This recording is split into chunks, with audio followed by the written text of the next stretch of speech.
What's good, people? It's about that time to randomly relate, reverse rants, no hate. So, Eddie Hearn was interviewed, and I thought it was an interesting interview.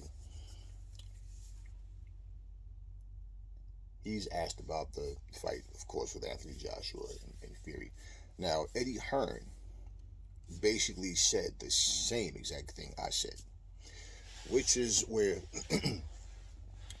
people who don't understand boxing, people who don't fight, people who don't train, people who don't put their bodies through these strenuous regimens, and they have no idea the mental state, the focus that you need. Okay, and this is common sense, and it should be to anybody. If your mental focus didn't mean anything, there would be no reason that you even have to leave your loved ones to go away for a training camp, because the focus is there. Okay, if you just go to the gym, let's say you have a home gym, but you have access to another gym, right? How many times have you chose to go to that other gym because when you're home, the kids, they want to play, the wife, oh honey, could you this, oh could you take the garbage out, oh could you, it's like, okay, look, let me go to the gym. Why? Because you want to focus on your workout and get your workout done. So if you start your workout at 2 o'clock, because of your kids and your family and the kids running around screaming, doing all types of things, get like, you distracting you, and what's going on? Are you okay? Oh, okay, stop screaming. What are you doing? Like, and you just go to the gym. Why? So you can just get your workout done. So something that should take 2 hours winds up being 4.5, 5 hours, because you keep being pulled apart. Okay? How many times have you been in the gym and you're in the gym, the wife calls, oh, what time are you coming home? Or, are you going to a supermarket or anywhere? Oh, would you be positive? Like, you had to call me to tell me that you're home and you could, right? So, okay. And that, now imagine, okay? So you're in a grueling sport like boxing and you have distractions. You're not 100%. Your head is not in the game. This is pretty much Eddie Hearn admitting, okay? He said we were baited into this fight. Yes. What does he mean? This fight came out of nowhere. And what was said to him, okay, what was said to him was, we're offering you the fight, and gave them 48 hours or whatever to accept or whatever, and went through the whole, no negotiations, you have to accept it. Same bullshit that Wilder and his team did. What's the difference now? Well, now Anthony Joshua has no titles. Anthony Joshua is coming off of 2 back-to-back losses. So Anthony Joshua is in a position of, I don't have to take this fight, but if I accept it, and they've already told me, no negotiations, right? Just you take the fight. So it was actually Hearn that they spoke to. So Hearn goes to Joshua, and, tell him what the deal was, how it went, and then pretty much Joshua says, I'll take the fight. Then he said, he came back and said, I'm definitely going to take the fight. And then he said, I'm 100% going to take the fight. So basically, the whole thing was, well, if Anthony Joshua is okay with it, then I'm okay with it. However, Eddie Hearn said, coming off of, two back-to-back losses to Usyk, I don't think that it's probably not the best idea. He said, but Anthony Joshua wanted the fight, and he also, Anthony Joshua feels like this may be the only chance he gets to fight Fury. So this is why he's doing it. But also, Eddie Hearn understands the reason Fury did this. One, he probably thought Anthony Joshua was going to reject the fight. Fury's going to go into business for himself and start trying to make it look like Anthony Joshua ducked. Okay? Fury also understands mentally Anthony Joshua, that meltdown that he had, and he knows that he wasn't in a good space. So now, Anthony Joshua, let's just say if he's sulking, or if he's in a point of just disappointment and really just, okay, I want to fight in December. Let me just, get back training, get back in the gym like I'm supposed to. Now all of a sudden, out of nowhere, Fury wants to fight. What? And initially, their plans was, like Eddie Hearn said, and I agreed with that. But like I said, I also, hey, Anthony Joshua, he accepted, so it is what it is. But like he said, the whole point was to have, Anthony Joshua fight in December, then again in March against lesser opposition. Get his confidence back. You know, get a rhythm going, get into it, and then on top of that, whether he stays with Robert Garcia or a different trainer, he needs to be in a position of perfecting his craft, polishing his skills, and becoming a better fighter than what he is. Elite level fighters don't all have the same exact abilities. Certain fighters are special, and then you have some fighters that they'll look great against certain type of opposition, like not certain styles of elite fighters. But then there's certain guys that just give them problems. We have no idea. AJ might go in there and beat the shit out of Fury. We don't know that. Fury might beat the shit out of AJ. We don't know what's going to happen. But based on what we saw already from both guys, that's all we can go off what we think is going to happen. But for me, it doesn't really matter because I don't know what's going to happen. So I really don't think about it. I just look at what I know.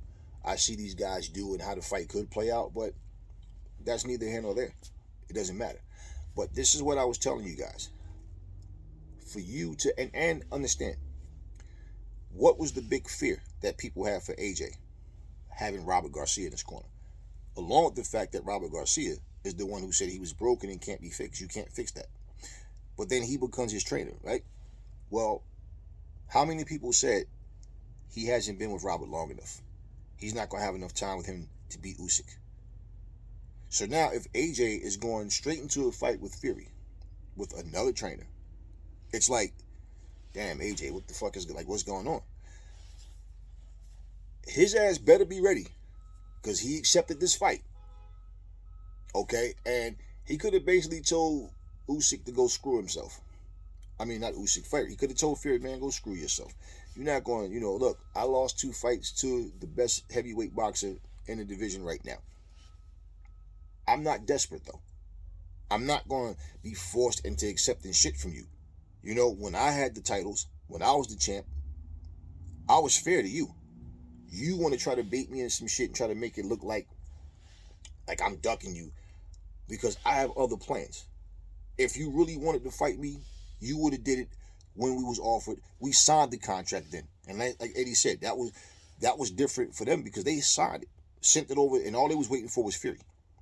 Well, Anthony Joshua obviously felt the pressure of, I need to take this fight because if I don't, people going to think I'm ducking. And then 2, he's telling himself like, hey, this may be the only chance I get. That's bullshit. Let's say Anthony Joshua go have that fight in December. Go have that fight in March. Let's just say he looks great in those fights.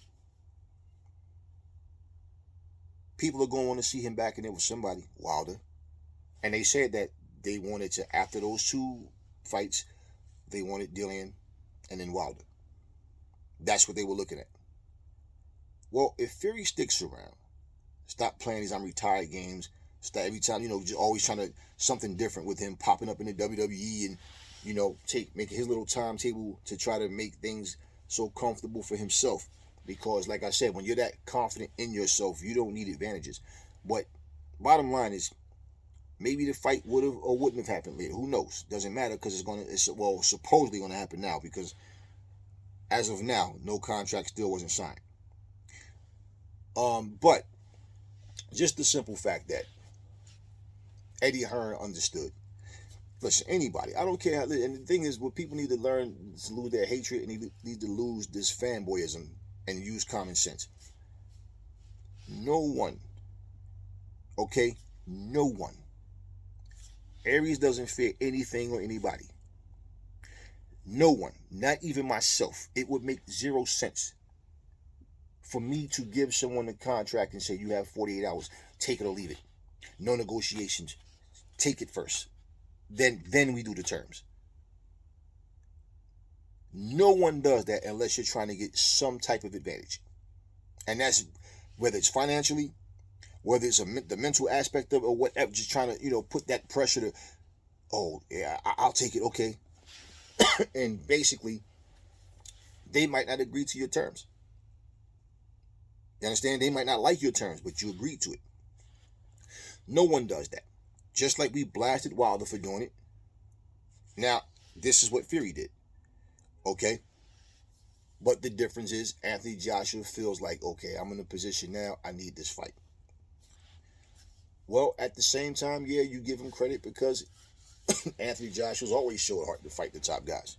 Always. But at the same time, it's like,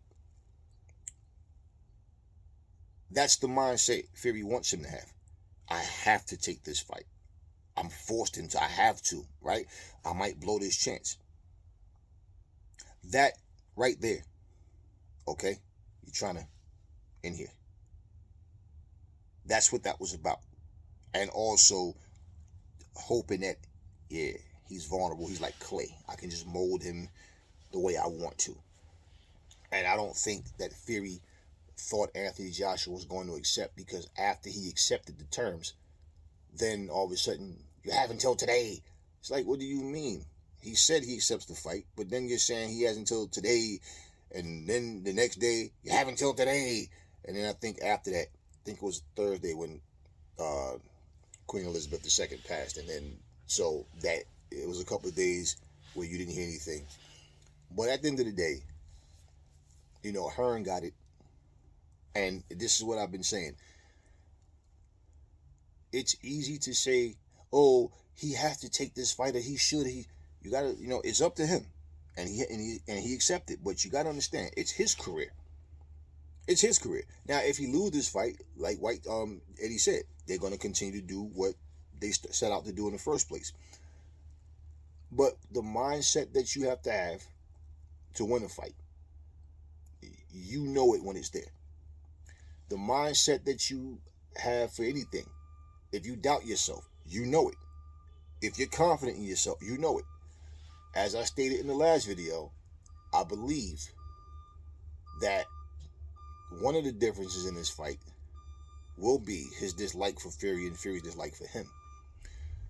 So that might be just what he needs. Now, let's say he beats Fury. It's a rematch clause. Does he beat him again? We don't know. But let's say if he does. He just lost 2 back-to-back to Usyk. Now imagine he comes back and do what people thought he couldn't do again. But he beats Fury not once but twice. Just imagine if that happens. Now, if that does happen, I'm pretty sure the majority of the people out there want to see AJ and Wilder after that.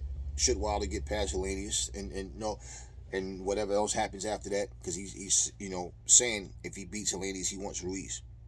Okay, we don't need rematches before we get AJ and Wilder, if that be the case.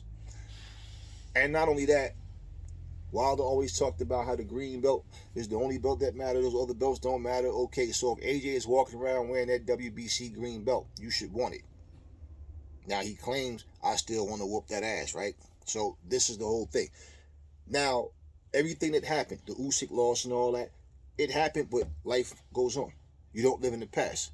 And all of a sudden, AJ's right back in the saddle. Now, the whole thing is that after that, well, what happens with Undisputed? What happens with these other titles? Because at some point, I don't think we're going to get another Undisputed champion after Usyk no longer holds those titles or whatever. At some point, it's gonna go back to 4 different world champions in the heavyweight division.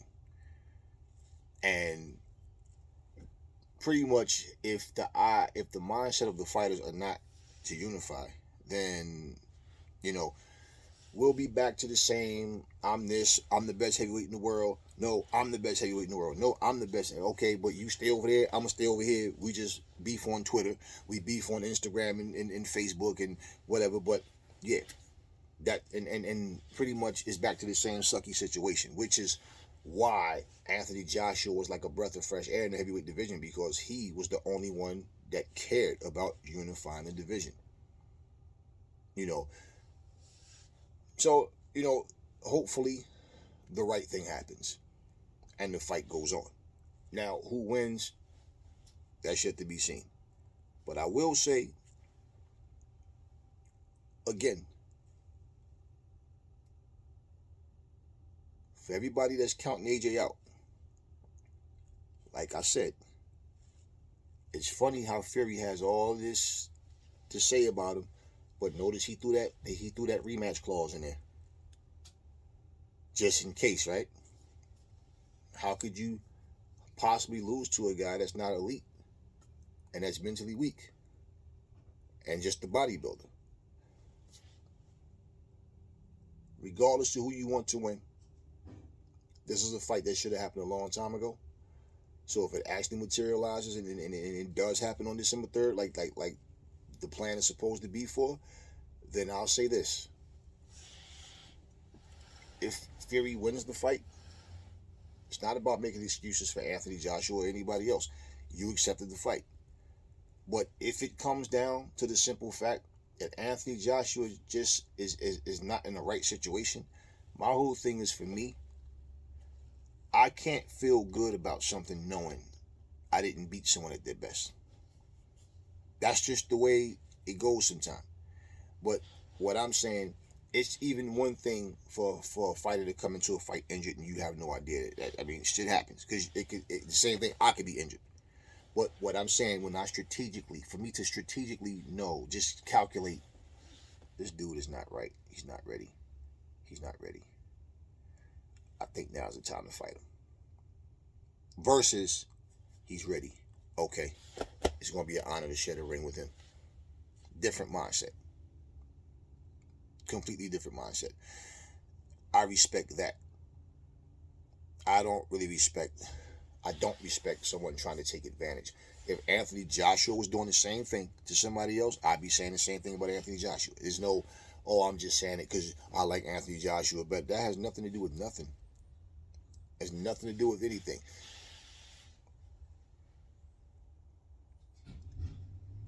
If I know, just imagine if you know a fighter is not ready. Like, you know in their mind they're not ready. And then you try to stick them, like try to hold them hostage. Take it or leave it. Don't make me rip this contract up. Just like when Fury was boxing for those 3 years, right? His choice was to step away from boxing. But imagine somebody who knew Fury wasn't right and just decided to call him out because of. You don't think Fury would be saying, look, mentally I'm not right. Emotionally, everything, I'm just not where I should be inside. That's why you calling me out. Of course he would. So what I'm saying is, don't fucking play dumb and act like you don't know what Fury was trying to do. So it just goes to show you, though, fighters talk a whole lot. They say a whole lot. They try to build themselves up. But what happens when their plan backfires? Then what? What is people going to say? Oh, Fury's getting old. Oh, Fury's not the same fighter. Oh, AJ got lucky. Like, what's people going to say? And especially if it's not a decision. Like, let's say he goes in and he knocks Fury out cold. Then what are people going to say? What excuse are they going to come up with? Fury is the type of person, if AJ beats him, Fury will probably say some shit like, the Gypsy King brought the best out of Anthony Joshua. You've never seen him fight so fierce. You've never seen him fight with such desperation. He knew he was fighting the best fighter in the world, the best heavyweight in the planet, the Gypsy King. And so he decided he's going to fight as hard as you ever seen him fight. I brought that out of him. So somehow it's a victory for Fury because he brought it out of him. Don't be shocked if he loses and says some shit like that. It's because of him. He brought the best out of him. I believe the dislike for that they have for one another may do that. It just may. And, them both being British on top of that, and the love that Anthony Joshua was getting, it's not what it was. It's not what it was, but I don't think Anthony Joshua was going to like Tyson Fury being called not just the best heavyweight or the second best or whatever, debating with him and Usyk, but the best heavyweight coming from Britain right now. I don't think Anthony Joshua would I don't think he wants that. So that just might be that I need that spark to get my ass back on track. Now, if he does get back on track, does he stay there? I don't see why not. And he needs to study his own fights as well. Look at what he used to do and look at what he's doing now. And understand what caused that mindset. What caused you to, you know, the first thing everybody's going to do watching this fight, they're going to be watching so they can compare how Anthony Joshua looks against Fury versus Wilder. And look at the difference too. Wilder, who basically, in my opinion, tried to convince himself that he didn't lose fair and square. Damn, that was a great lie that my supporters came up with. I'm gonna run with that. He cheated. Remember, he said when Anthony Joshua rematched Andy Ruiz, what did he say? This man knocked you out, and you were here trying to win on points. If that had been me, I would have did this and I'd have did that. Remember, ain't no way I'm gonna try to dance around and win on points, and this man knocked you out, and you trying to win on points. That's me. I'm going out on my shit. Right. And you still got knocked out. And it was just anger because he really wanted Anthony Joshua to lose. But Anthony Joshua won, and that's what you was hearing. Anger because he won. Doesn't matter if you went on points or not. And it was false. When somebody told me that, nah, man, they was talking about Fury's punching power. And it's like, I don't even know where this conversation came from because I never said Fury had one punch knockout power. But it's a fact he knocked his ass out with one punch. You look at the shot that knocked him out. Wilder was by the ropes. Y'all remember. Fury hit that motherfucker with that overhand right. One punch. It was one punch. So I don't know where that even came from. I've always said Fury, when he sits down on his punches, he has weight behind his shots. Do y'all fucking forget I fight? That I know, I understand this shit? Not sitting looking at a screen and listening to other people tell me shit, but that's how it works. He sits down on his punches. That's when he get his weight behind his shots. When Fury's going back trying to punch, he slaps. Okay, he's not a big puncher. He's heavy. And you understand what I'm saying? He's heavy. He doesn't have great power. But he has enough power to knock you the fuck out. Okay, he sits down on his punches are harder. So I don't even know where that conversation came from. Like, the fuck you mean? Like, I never said he had one punch knockout power. But it's a fact. He knocked Wilder's ass out with one punch. Simple. Look, did you not see the third fight? Did you not see the punch that ended Wilder? It was a fucking overhand right that fucking caught his ass in the fucking side of his head and knocked him the fuck out. So I didn't even understand where that came from. But anyway, just wanted to, make that known. I don't know if you guys saw the interview with Eddie Hearn, but basically, like I said, none of it matters anymore. But yes, that's what I was saying, and I agreed. Yes, he was forced, and they tried to force him into this fight. Okay, and understand, and I say try because it's up to AJ to accept. Okay, so they tried to force him into it, and they took the bait, and Eddie Hearn admitted that. They tried the same thing with Usyk. Do you not remember Fury telling Usyk you have until tell him now having to telling the investors and all that, you guys have until next week to come up with the money and all this, he's trying to make himself look like he's more important than what he is, like he's a bigger star than what he is. Okay, and basically sheep and fanboys, they buy that kind of shit. Okay, and they run with that. But if the fight goes down, because remember, nothing has been signed yet, contract hasn't even been sent yet as of right now. So of course throughout the day I'll check to see if anything changes. But if we get this fight December the 3rd, may the best man win. AJ, you better whoop that ass. If not, when you do your little tour, you better win those fights. And if you can get the Dillian White rematch and you can get the fight with Wilder, so be it. But you need to bust Tyson Fury's ass. No fucking excuses. No fucking, I'm trying to figure him out. I'm just go in there and beat his fucking ass like you used to do, guys. Simple. That lion, that warrior spirit that you once had, maybe in there somewhere. Okay? Like the Hulk hiding inside a banner, don't want to come out now. It might still be there. You gonna need to tap into that shit for December 3rd. Get it together. Never fall in love with lies. Remember, the truth brings hate out of people. And I will catch y'all on the next video.